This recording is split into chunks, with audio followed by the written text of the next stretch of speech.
పిల్లలు స్కూల్స్ అవన్నీ రీఓపెనింగ్ అయ్యి ఇంచుమించు ఒక నెల అవుతున్నట్టుంది. ఈ చదువుల గురించే సరదాగా చిన్న వీడియో చేద్దామని చేస్తున్నాను. చదువు అనేది చాలా ముఖ్యమైనది, అది అందరికీ తెలిసిన విషయమే. కాకపోతే బాగా పేదవాళ్ళు అంటే ఇది కష్టపడి పని చేసేవాళ్ళు, వాళ్ళకి అంత అవగాహన ఉండదు కాబట్టి వాళ్ళు సహజంగా జీవించేస్తూ ఉంటారు. కొంచెం మిడిల్గా ఉంటారు. చదువు గురించి కూత తెలిసిన వాళ్ళు వాళ్ళ పిల్లల్ని చాలా ఎక్కువగా చదివించాలని చాలా శ్రద్ధ తీసుకుంటూ ఉంటారు. కష్టపడటం అంటే చాలా కష్టపడి ఆ డబ్బులు పోగు చేసి పిల్లల ఫీజులని చదువులని చాలా ఎక్కువ శ్రద్ధ తీసుకుంటారు. దానికి పిల్లలు అనేవాళ్ళు సహకరించే వాళ్ళు కొందరు, సహకరించిన వాళ్ళు కొందరు.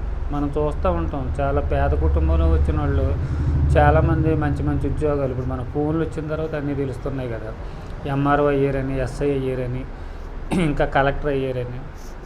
చాలా అద్భుతం అన్నమాట. అది దెబ్బగా వాళ్ళ ఫ్యామిలీ యొక్క ఫైనాన్షియల్ స్టేటస్సే మారిపోద్ది. ఇక అది అందరూ అలాగంటే కష్టం అనుకోండి. చదువు అనేది ఇంపార్టెంట్ అంటే చాలా. ఇప్పుడు చాలామంది ఉంటారు అపర కోటీశ్వర్లు, వాళ్ళు కూడా వాళ్ళకి తరతరాలు తరగని ఆస్తులు ఉంటాయి, అయినా చదువుకే ఫస్ట్ ప్రిఫరెన్స్. ఎందుకంటే వాళ్ళు వ్యాపారాలు చూడాలన్నా ఏం చేయాలన్నా చదువు అనేది చాలా ఇంపార్టెంట్. వాళ్ళు కేవలం బ్రతకడం గురించి కాదు, నాలెడ్జ్ గురించి, ఈ లావాదేవీలు అన్నీ వాటి గురించి అనమాట. ఏదేమైనా చదువు అనేది గ్రేటు. పిల్లలు కూడా దాన్ని అర్థం చేసుకుని చదవాలి. కానీ ఎంతవరకు పిల్లలు చదువుతున్నారు? నిన్న అనుకుంటా ఒక ఆమె వచ్చారు, నేను షాపులో మెడిసిన్స్ ఇస్తూ ఉంటాను. వాళ్ళ అబ్బాయిని చెన్నైలో చదివిస్తున్నారు. ఆవిడ 5 years course, 4 years course engineering. 1 సంవత్సరం అలాగేదో చేసాడు. ఇప్పుడు నా వల్ల కాదు, నేను చదవలేను, నువ్వు గట్టిగా ఇబ్బంది పెడితే నేను సూసైడ్ చేసుకుంటాను అని ఈ విధంగా మాట్లాడుతుంటే ఆవిడ చాలా బాధపడి ఏడ్చారు. ఇప్పుడు ఎవరేం చేయగలరు? ఇప్పుడు 1 నుంచి 10th వరకు అని అంటే తల్లిదండ్రులు చెబుతారు అలాగే. అక్కడి నుంచి వాళ్ళ మైండ్ మారుతూ ఉంటుంది. సరదాలని, జలసాలని, అయ్యని ఇవని. అందరూ అలాగ ఉంటారని కాదు, మ్యాక్సిమం ఇక్కడ ఉంటున్నారు.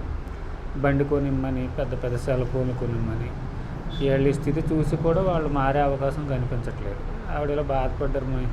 ఏం చేస్తారని మీరు చెప్పి చూడండి, మరి ఇంకా అంతకంటే చేసేది ఏముంటుంది అని చెప్పేసి అనుకున్నాం. పిల్లల్ని మనం శ్రద్ధగా చదివిస్తారు తల్లిదండ్రులు, ఇది తలమూల తాకట్టు పెట్టి. అందరికీ ఆ విద్య అనేది అబ్బదు. దాన్ని కూడా తల్లిదండ్రులు అంతా సఫర్ అయిపోవక్కర్లా. నేను కూలి చేసుకుంటున్నాను, నా కొడుకు పెద్దగా అవ్వాలి అని ఆశించడం మంచిదే, తప్పేమి కాదు. కానీ స్థాయికి మించిపోయి చాలామంది అప్పులు చేసేసి డబ్బు కట్టి వాళ్ళ చదువుల మధ్యలోనే ఆపేస్తే వీళ్ళ డబ్బులు అప్పులు తీర్చలేక నానా ఇబ్బందులు పడుతున్నారు. ఇవన్నీ పేరెంట్స్ కూడా గ్రహించాలి. మన స్థాయి, స్తోమత, ఏ స్కూల్లో మనం ఫీజు కట్టలేమా? ప్రభుత్వ పాఠశాలలో కూడా చక్కగా చదువులు చెబుతున్నారు, వాటికి కూడా మనం పంపించవచ్చు. ఇప్పుడు నేనేంటి, పిల్లలేంటి ఇలాగ ప్రభుత్వ పాఠశాలలో ఇప్పుడంటే ఇవన్నీ ఎక్కువైపోయినాయి. అందులో బాగా చెబుతున్నారు, ఇందులో బాగా చెబుతున్నారు. కాబట్టి మన ఫైనాన్షియల్ బ్యాక్గ్రౌండ్ అనేది ముందు గ్రహించి ఆ పిల్లల్ని ఇంట్రెస్ట్ ఉందా లేదని వాళ్ళ యొక్క నడవడికే తెలిసిపోతూ ఉంటుంది.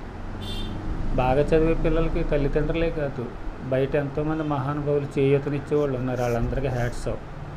కానీ చదవని పిల్లల్ని ఇబ్బంది పెట్టి వాళ్ళని నలిపి మనం నలగటం అనేది చాలా వరకు కరెక్ట్ కాదు. చాలా వరకు అది 100% అది. వాళ్ళు సఫర్ అవ్వటం, మనం సఫర్ అవ్వటం, మనీ లాస్ అవ్వటం, అంతకు మించి ఏం ఉపయోగం ఉండదు. ఇంట్రెస్ట్ ఉంటే చదివించటం, లేకుంటే వాళ్ళకి నచ్చిన వృత్తిని ఎన్నుకుని అందులో వాళ్ళు రాణించేలా చూడటం.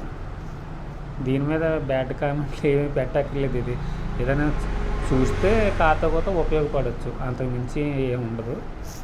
ఓకే.